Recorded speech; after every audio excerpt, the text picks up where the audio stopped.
নমস্কার বন্ধুরা, দীপাস কিচেনে আপনাদের সবাইকে স্বাগত। আমি আবার একটা নতুন ভিডিও নিয়ে এলাম। পালং শাক দিয়ে আমি লুচি করব, সেই রেসিপিটাই আপনাদের সাথে শেয়ার করব। তো দেখুন, আমার এখানে জলটা গরম হয়ে গেছে। আমি পালং শাকটা ধুয়ে ভালো করে পরিষ্কার করে নিয়েছি। কচি কচি পালং শাক একদম। পালং শাকটা আমি গরম জলে সেদ্ধ দিয়ে দেবো। খুব বেশি সেদ্ধ করব না, হালকা নরম করে নিলেই হয়ে যাবে। এবার আমি এটা একটু চাপা দিয়ে দিচ্ছি। আমার সেদ্ধ হয়ে গেছে হালকা, এর বেশি আমি করব না, তাহলে কালারটা এফেক্ট হয়ে যাবে। জলটা ছেঁকে নেব।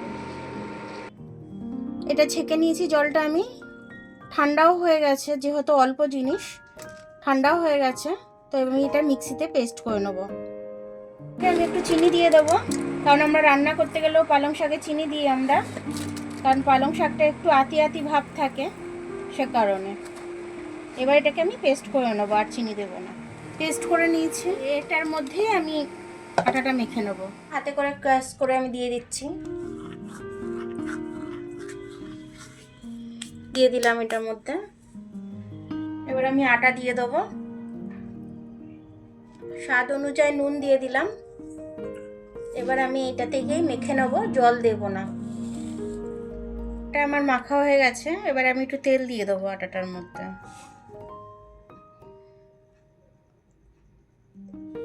এবার এটাকে আমি মেখে নেবো তেল দিয়ে।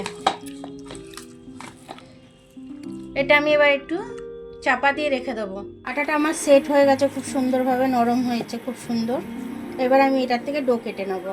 এরকম এরকম সাইজের প্রত্যেকটা আমি কেটে নেব। প্রত্যেকটা এইভাবে বেলে নেব আমি। ওদিকে তেল গরম হতে দিয়েছি।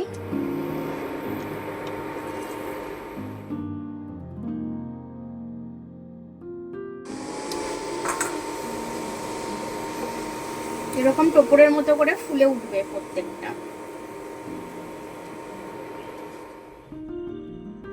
দেখুন আমার পালং শাকের কচুরিগুলো, কচুরি না লুচি, তো আমার পালং শাকের লুচিগুলো আমার খুব সুন্দরভাবে হয়ে গেছে।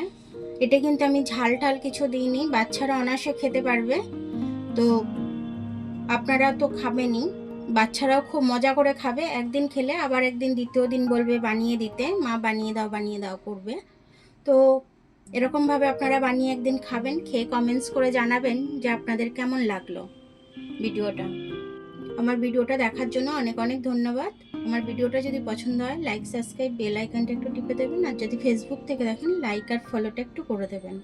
আবার কাল দেখা হবে নতুন রেসিপির সাথে। ততক্ষণ আপনারা ভালো থাকবেন, আমি আসছি।